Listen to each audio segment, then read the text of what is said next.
Hello guys, so today is June 7 and we are here sa my Camp Constantia.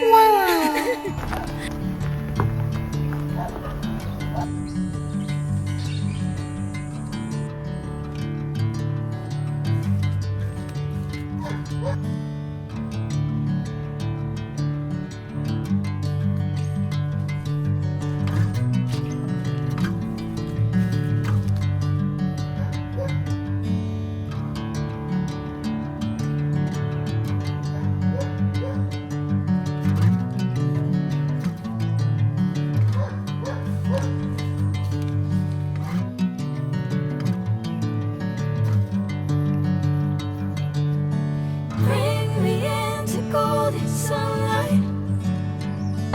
If I'm going with you, I know we'll get to the other side. Sinking in, I know this feels right. Catching a breeze, love moving through me like a wildfire, like a wildfire.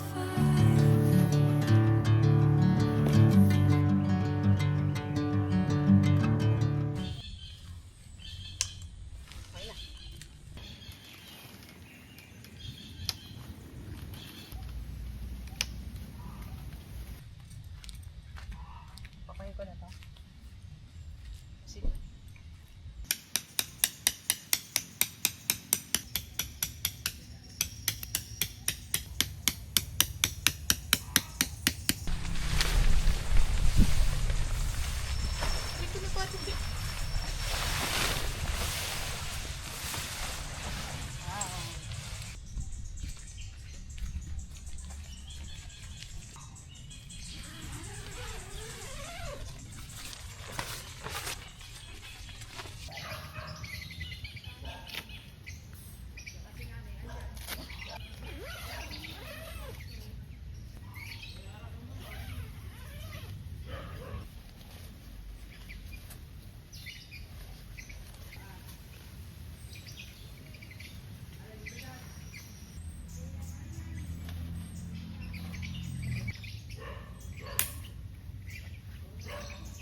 Time check, it is 12:30 p.m.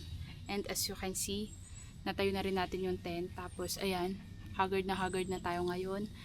Pero, at least, easy setup na lang tong tent natin. So, let's set up naman ngayon yung table and chairs. Let's go.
ganito pala to. Okay Oo, na okay to? na yan. Naku, kagulatan na naman tayo natin. Ganyan na.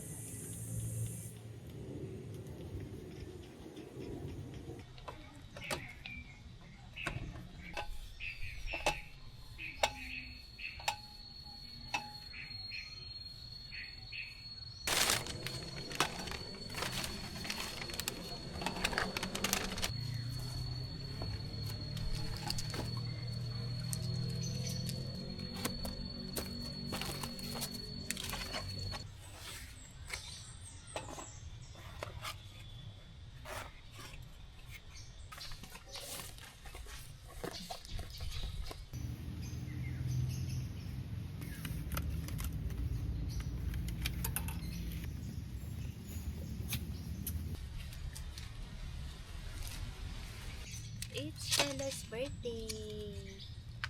Happy birthday, Shello. Happy birthday, Shello. Happy birthday, happy birthday. Happy birthday, Shello.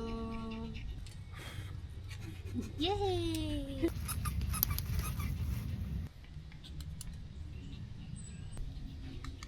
Time check guys, it is 1:50 p.m. and ngayon pa lang kami lunch. Mamaya, titikman natin to. Tapos yung mga aso din is kumakain na rin.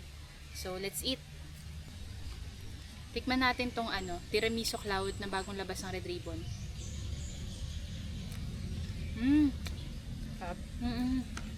Ganyan yung itsura niya.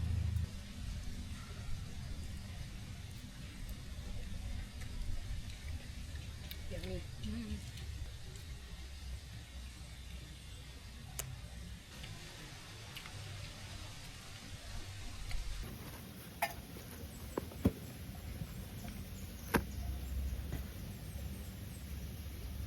Sobrang sarap na ito guys, yung honey glazed pepperoni and creamy spinach ng Greenwich. Ewan ko kung tama yung flavor pero ganun siya.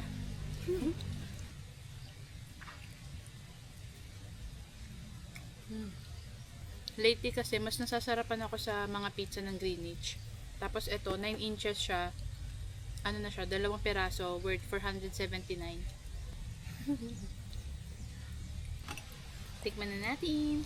Ito, Carlo Rossi, meron siyang 9% alcohol volume. Volume ba yung tawag sa vol?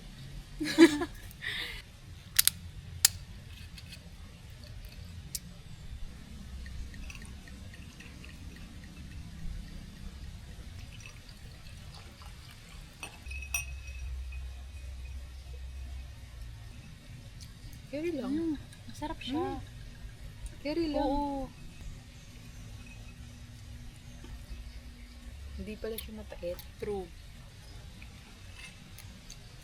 Para siyang kalasang apple ng Sunmig. Yung flavored na beer. Masarap siya. Legit wise. Hindi siya mapait.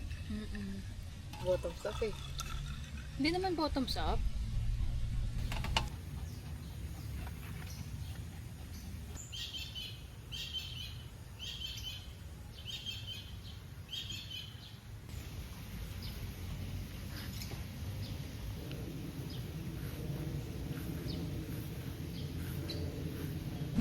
Grabe, sobrang dami na naming nasusubukan na tent. Tapos ito, yung Moby Garden Holiday 5.9.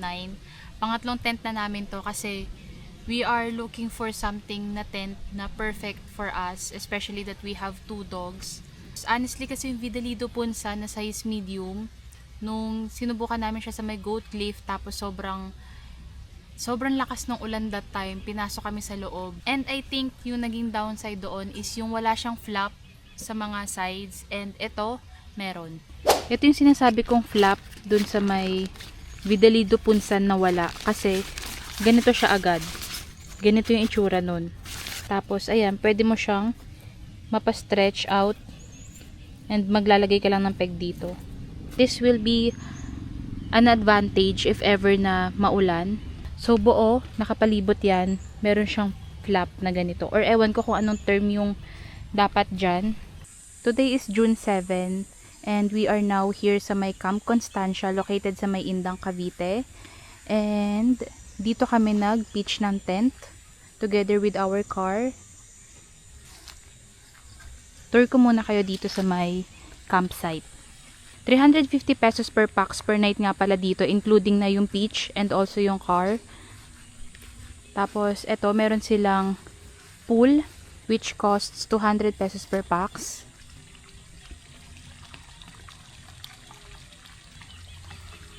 Ayan, actually malaki din siya. Hindi ko lang sure kung anong fit to. Pero ayan. Eto, lababo rin to. And since feeling ko kami lang kasi nagpipitch as of this day or as of this moment, sarado yung CR na to. Pero it's okay. Kasi ang pinaka-importante dito is yung lababo. Ayan. Dito kami naguhugas real quick. Tapos meron din pala silang kiddie pool. Ayan lang kami. Tapos ito yung CR. Let's go.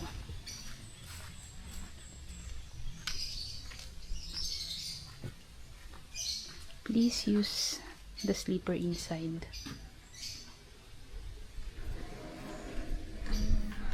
Ayan, ganito yung itsura ng CR nila. Malinis siya. And also, malaki na din.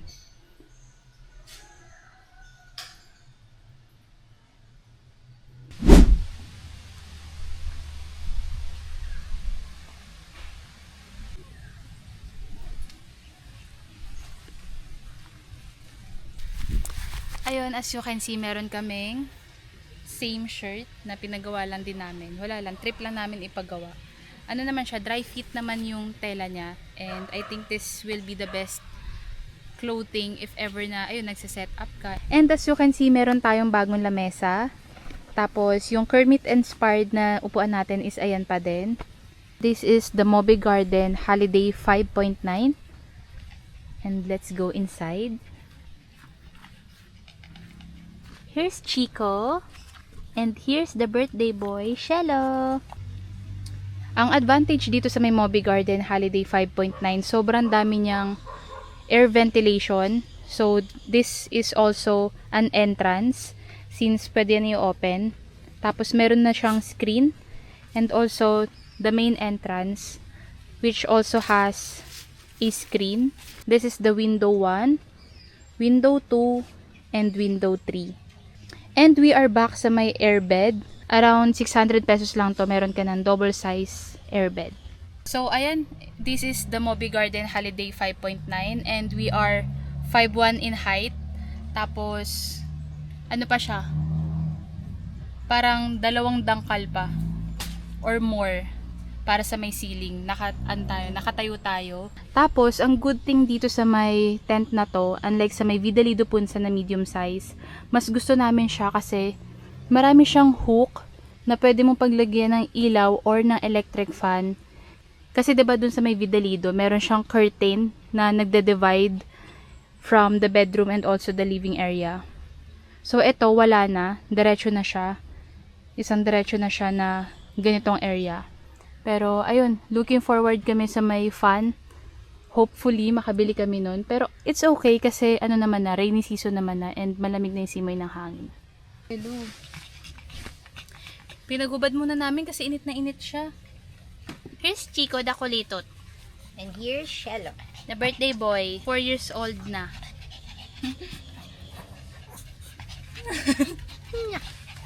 So, ayun, akala namin, matetest out na namin sa rainy season tong Moby Garden today. Kasi as far as I know, parang mayroong bagyo kahapon, which is si Esther. Esther! Ayun na si Esther. Tapos ayun, pagbiyahe namin, ang araw-araw, pero ano lang to, parang 40 to 50 minutes away lang naman sa amin, since nandun na lang kami sa may Naik. Tapos ito, Indang lang. Wala ring traffic naman banda dito.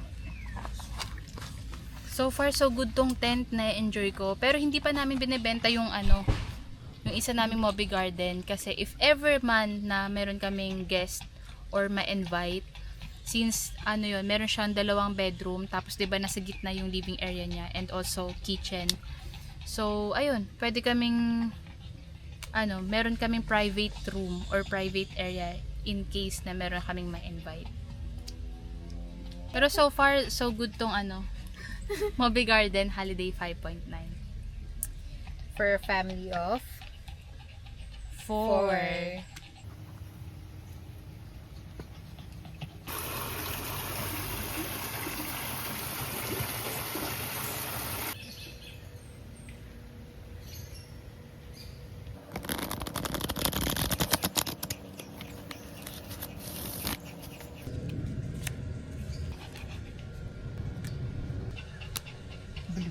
Uno.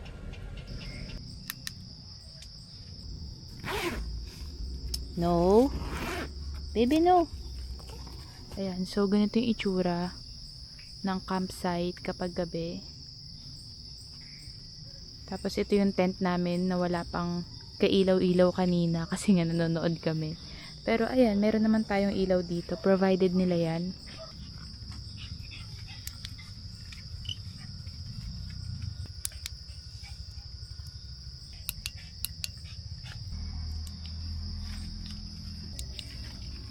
Yung dalawa.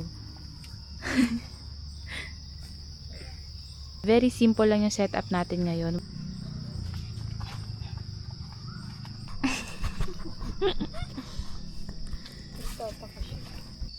So, let's continue drinking this. Ayan. Habang nanonood kasi kami kanina, umiinom na rin kami.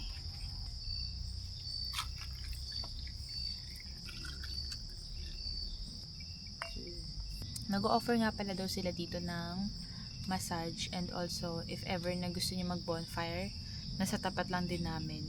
Tapos, kumpleto rin sila dito since merong store, meron silang uling, yelo, and yung mga, syempre, instant foods. And then, pwede rin kayong mag-order dun sa, nila, parang restaurant. Wala na rin pala kaming, dinner or what. Kasi parang nakakataba kasi mag-camping, Kasi parang, parang most of the time, puro tayo instant, ganyan. Syempre, gusto na natin makakain agad. Kaya medyo nawala rin kami sa may camping era namin. Sa camping kasi pag bored, Kakain. Ito pala yung ginagamit naming power bank. And I think almost 2 years na rin to sa amin. Meron siyang 60,000 mAh. Though matagal siya mag-charge of course kapag gusto mo ma-full charge siya. Pero umaabot to ng mga 4 days and 3 nights if ever nagagamitin nyo. So very trusted tong Bavin. Kasi meron din kaming mas maliit na version neto. Mga 20 mAh ata or 10 mAh. Bavin din. Super trusted na namin yung Bavin.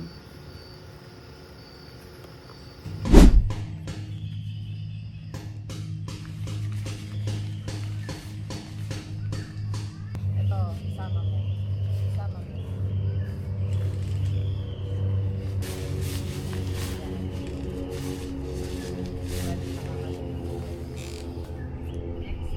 Isama mo agad. Isama naman siya.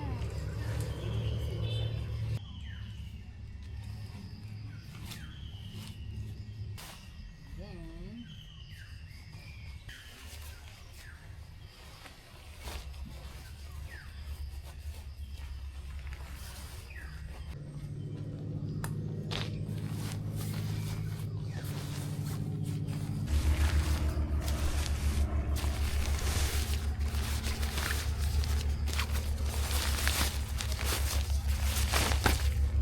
Yung fly sheet pa baka makalimutan mo.